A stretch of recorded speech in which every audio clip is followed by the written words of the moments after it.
ኪራና ጽናት በዚች 3 ቀን ውስጥ ይጋባሉ ሰርጋቸው ነው ብለው ከተነጋገሩና ከወሰኑ በኋላ ባልጠበቁትና ባላሰቡት ሁኔታ ግን ይች 3 ቀናት ለኪራ ቅጣት ሆና ትገኛለች።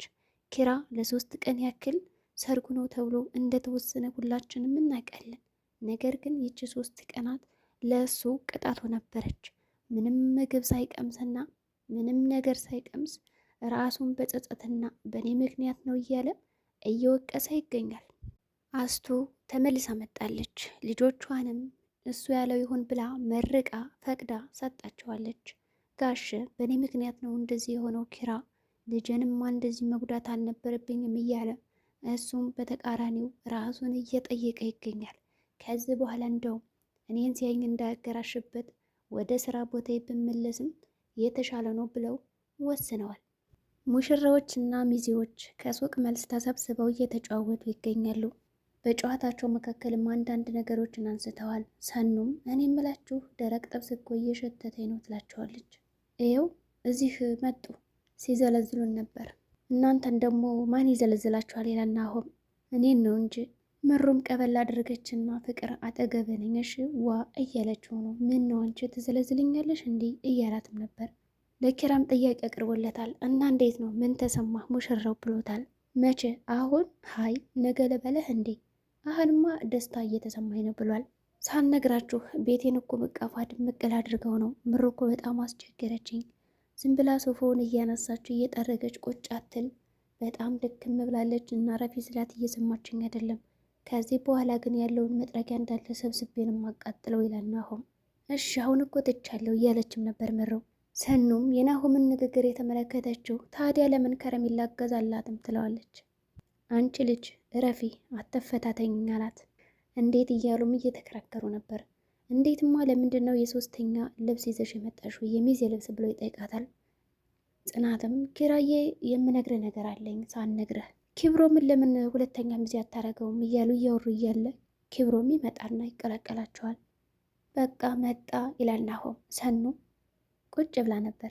ምሩም ቀበል አረገችና ገጠሩን መሄዱን ሰርዘነዋል እዚሁ ልታገኝ ነው መሰል ሰኑ ትላታለች። ናሆም ቀበል ያረገና ኪብሮም ሰኑ እኮ የሚዜ ልብስ አመጣችን ይለዋል። ጽናት ወደ ኩሽና ሄዳ እያሰበችና እየሰራች ነው። ምሩም ምን ቀረ ምን እንስራ ትላታለች። አይ አንቺ እረፊ፣ እስካሁን የሰራሽው ነገር ደክሞሻል፣ እረፍት አድርጊ እያለቻት ነው። ሰዓትሽን ተጠቅሚበት፣ ራሽንማ እንደዚህ አታድክሚ፣ አትጉች። ለናሆም ማስቢለት፣ እሱም በጣም እየተጨነቀ ነው። እንዳመመሽ እኮ ነግሮኛል። ቤትም ቢሆን እረፍት አድርጊ፣ አትድከሚ። አይ ችግር የለውም፣ አሁን እኮ በሰርግሽ ላይ ሽርጉድ ማለት አለብኝ። ጓደኛ አይደለሽ? እኔ የምለው ግን እቴዬ እኮ ቀረች፣ ሆስፒታል አይደለች እንዴ? ትመጣለች። ቆይ ነገር ግን ለምን ለኪራ አንነግረውም? መደበቁ ግን ለምን አስፈለገ ይህን ያክል? በቃ ወደ ቤት መሄድ አለብን ብለው ሄዱ። እነ ኪራ መጥተዋል። እናቱን መታለች። ሳሎን ላይ ቁጭ ብለው እያወሩ ይገኛሉ። ኪራ እናቱን ካያት በኋላ እማ በሰላም ነው? ከሳሽ እኮ ደህና ነሽ? አሞሻል እያለ ይጠይቃታል። ገጠር ነው እኮ የከረምኩት፣ ለንደን የሄድኩ መሰለ አለችው። እነ ናሆማ እኮ ሲጠብቁሽ ነበረ፣ ግን ስለቆየሽባቸው አሁን ሄዱ። እኔ እኮ ጥያችሁ ሲሄድ ሲንግል ነበራችሁ፣ ስመለስ ግን ጥንድ ሆናችሁ ጠበቃችሁኝ፣ በጣም ደስ ይላል እያለችም ነበር። ጽናት መጣች። እንደዚህ እያወሩ ጋሸም ነበረና ናይ ቁጭ ባያሏት። ኪራም ብድግልና እማ ላገባት የምፈልገው የህይወት አጋሪ ጽናት ነች ብሎም ያስተዋውቃታል። ጸሎትሽ ሰምሯል አላት። ወይ ያስደነገጥከኝ አለችና መረቀቻቸው። ደስ ብሎኛል እልልል፣ ክብር ለመድኃኒዓለም። እማ ደስተኛ ስለሆንሽ አመሰግናለሁ ይላል ኪራም። ጽናትንም በደንብ ሰላም አለቻት። ነይ እስኪ ልጅ ከመጣሁ ወዲህ በደንብ አግኝቼሽ አላውቅም ብላ እያወራች ነው። ጋሸና ኪራም ተበታተኑና ጽናትን ማውራት ጀመረች። ልጅን ላንቺ ነው አደራ የምሰጠው። ከዛ ቀደም ብላ እንግዲህ እያለቃቀዘች ነበርና ኪራ እማ በሰላም ነው እያላትም ነበር። ጋሽም ተዋት ደስታው ነው እንደዚህ የሚያረጋት እያሉት ነበር። ተመረቁ፣ ውለዱ፣ ክበዱ እያለች ብዙ መርቃቶችን መርቃለች። ጽናት እናትዬ ብቻቸውን ቀሩ። እናትዬም ጽናት ከአሁን በኋላ ልጄን ላንቺ ነው አደራ የምሰጠው። ከዚህ በኋላ ዶክተሩ ተስፋ እንደሌለ ይነግሮኛል። እንደዚህ ሆነሽ እኮ መምጣት አልነበረብሽም፣ ሕክምናሽን ማቋረጥ አልነበረብሽም። ልጅ ማረም ሲበዛ እኮ ይመራል። መርፌ በመውሰድ የኔ ሰውነትም ከሳ ሳሳ። ኪራ ሰምቷቸው ነበርና ምን አሞሽ ነው ይላታል። ሰምቻለሁ ሁሉንም ነገር። ንገሩኝ፣ ምንድን ነው የደበቃችሁኝ? ይላል። በ3 ቀን ውስጥ መጋባት አለባችሁ ብዬ ጋሽ እንደዛ ብሎ ሲነግርን የጠረጠርኩት ነገር ነበረ። የሆነ ነገርም አለ ብዬ ነበር። ለካ አንቺ ታመሽ እኔ ለሰርግ የሸርን ጉድ እያልኩ ነበር ብሎም ጮህ ይላል። ጋሸም እውነቱን ይነግረዋል። ይኸውልህ ልጅ እናትህ የ3 ዓመት ታማሚ ናት፣ የካንሰር በሽታም ናት ያለባት ብሎ ሲነግረው በጣም ስሜታዊ ይሆንና መጮህና መናደድ ይጀምራል። ጽናት ለማረጋጋት ብትሞክርም ዝም በይ ምንም ነገር እንዳትይኝ እናንተ አስመሳይ ናችሁ እያለ መጮሁን ቀጥሎታል። እኔ ምን ጎሎኝ ነው ያልነገራችሁኝ? ለምንድን ነው ሀዘናችሁን መካፈል ያልቻልኩት እያለ ነበር። ጋሸም እናት እኮ ላንተ አስባ ነው እያለ ነበር። እናቱም ልጄ እባክህ ተረጋጋ እያለችው ነው። እናቴ የደበቀችው ላንተ ብላ ነው ይለዋል። ጋሸም ሁላችሁም አስመሳይ ናችሁ ብሎም ይቀውጠዋል። ጽናት ለማረጋጋት ብትሞክርም በጥፊ ተመታለች። እቴይም የጽናትን ጥፊ ካየች በኋላ ራሷን ስታ ወድቃለች። ኪራም በጣም እየጮኸ ስለነበረ ስሜታዊ ሆኖ ራሷን ከሳተች በኋላ አንዴ ውሃ አምጡ አባ እያለ ቢጮህም መጨረሻ ላይ ግን ወደ ሆስፒታል ከሄደች በኋላ ሳትመለስ ቀርታለች። ጋሽ ቁጭ ብሎ እያሰበ ነው። አያስቱዬ እንደዚህ ጥለሽኝ ሄድሽ፣ ምን አባቴ ላድርግ? ቦታሽን መተካት አልችል አልቀይር። አስቱዬ እንደፈራሽው ደስታሽን ሳታዩ ሂደሻል አይደል? የልጅሽን ደስታ እንኳን ሳታይ በቃ ይችን ዓለም ተሰናበትሻት። ልጅሽን ባየሽው ኖሮ በእኔ ምክንያት ነው የሞተችው እያለ ይኸው 3 ቀኑ ምግብ ከበላ ባዶ ክላስ ዘግቶ እያለቀሰ ይገኛል እያለ ያወራል። ያለ አንቺ ሁሉም ነገር ከብዶኛል። ኪራ ክላሱን ዘግቶ በጣም አምርሮ እያለቀሰ ይገኛል። እናቴን ገደልኩሽ ብሎ ምርር ብሎ እያለቀሰና ፍልስልስ እያደረገው ይገኛል ክፍሉን። እማ ለምን ሄድሽ? እኔ ነኝ እንደዛ ያረኩሽ እያለም ራሱን እየወቀሰ ነው። ተናድጄ እኮ ነው እንደዛ ያልኩትም ይላል። ንዴቴን አንቺ ላይ ያስወጣሁት አይደል? እማ ተቃጠልኩ። እንደዚህ እያወራ እያለ ብቻውን ከባዶ ክፍል ጽናት ትመጣና በሩን ታንኳኳዋለች። ኪራዬ ባክህ በሩን ክፈተውና ምግብ ብላ፣ ምግብ ከበላ እኮ 3 ቀን ሆነ እያለች እየተማጸነችው ብትገኝም ኪራ ዞር በይልኝ፣ ምን ፈልገሽ ነው? አትምጭ እያለ በጩኸት እንድትሄድ አድርጓታል። ቤቱን ለቀቄላችሁ ልሂድ ወይስ ምንድን? ምን አድርግ ነው? አንተ ተረጋጋ እንጂ እኔስ አልሄድም በቃ ብላም ጽናትም ጥለው ሄደች ወደ ሳሎን። ጋሽም ለመሆኑ ልጄን እኮ እንደዚህ ያደረግኩት እኔ ነኝ ከፈተልሽ ብሎም ጠየቃት። አይ አልከፈተም በሩን ብላለች። ጋሽ ራስህን የማትወቀስ እንጂ አንተ ምን የሚያደርገው ነገር የለም። ጽናት ልጄንም ትዳሬንም በአንዴ ነው ያጣሁት መሰለኝ። እሱማ በሱ ምክንያት ሆነ እንጂ እኮ የፈጣሪ ፍቃድ ነው። ከኪብሮም ጋር እንዴት አድርገን ማረጋጋት እንዳለብን ኪራን አውርተናል። እሺ በቃ እስኪ እናንተ ደግሞ አድርጉለት።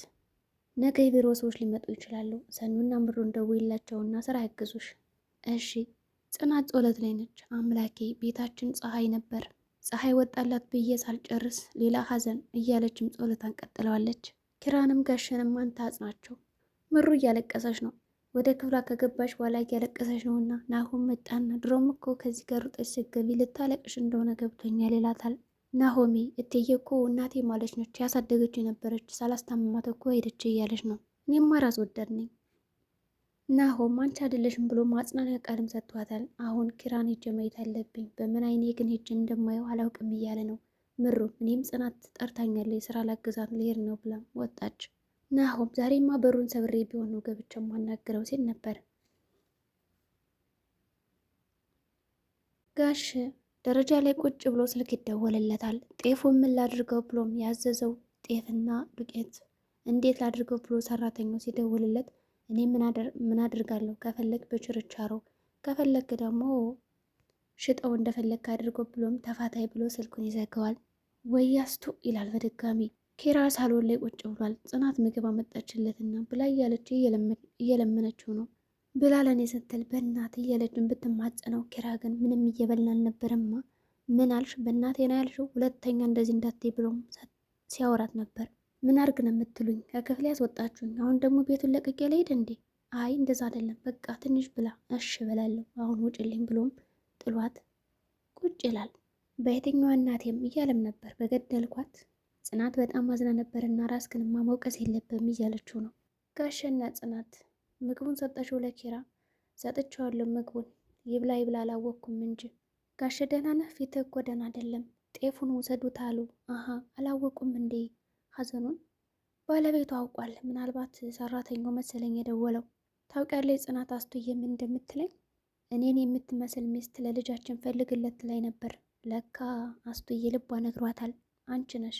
ጋሽ አውቃለሁ፣ ይከብዳል፣ ግን መበርታት አለብህ። ኪራ እኔን ሲያይ እንግዲህ እንዳያገራሽበት የተፈጠረው ነገር ወደ ስራዬ ልመለስ እያልኩና እያሰብኩ ነው ያለሁት። ከኔ በላይ አንቺ አለሽ። ከዛ በተጨማሪ ደግሞ ጓደኞቹ አሉ። ሰኑ መጣች ወደ ጽናት። አውቃለሁ የደረሰብሽ ነገር ከባድ ነው፣ ግን ደግሞ ጠንከር በይ እያለቻን ነው። ኪራ እኮ እንደዛ ራሱን ሲወቅስ እያየሁት በቃ ምን አለ በነገርኩት እያልኩ ነው እያለችም ጽናት የጸጸት ስሜት ይታይባታል። ጋሽም በቃ ልሄድ ነው አሉ። ወዴት? ወደ ስራ ቦታቸው። ምናልባት ከጓደኞቹ ጋር ሲሆንም ይቀላ ይሆናል። ራሴን በስራ ልወጥር አሉ። ግን ሰኑ ቤቱ እኮ ቅጡን አጣ። ምሩ ደክሟት ነው መሰለኝ እስካሁን አልመጣችም። ናሆምና ኪራ ካፌ ናቸው።